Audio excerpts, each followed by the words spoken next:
تعالى اقول لك ازاي تعملي الكسكسي في 5 دقايق وبدون حله بخار وبدون كبه وبدون دقيق ابيض كمان، وكله في طاسه واحده. انسي الطريقه العاديه واتحداكي على طول هتعمليه بالطريقه دي. احلى كسكسي واسرع كسكسي هتحضريه. في طاسه هنزل بيها بمعلقه كبيره من السمنه البلدي او الزبده، وانزل عليهم بكوبايتين من دقيق البسبوسه دقيق السيمونيلا. هرفعهم على النار.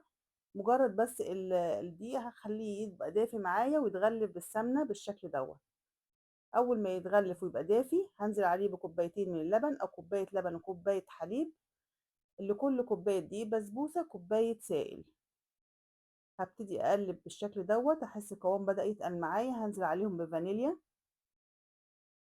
وبعدين هرجع اقلب تاني ايدي فيه على طول على نار متوسطه. اول ما يبتدي يكلكع معاكي ما تقلقيش خالص، هيرجع يفلفل تاني وهيبقى زي الفل.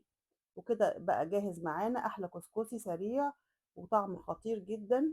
بجد تقدروا بقى تزينوه زي ما انتوا عايزين، سكر بودرة وزبيب ومكسرات، وبألف هنا. اتمنى يكون عجبكم الفيديو.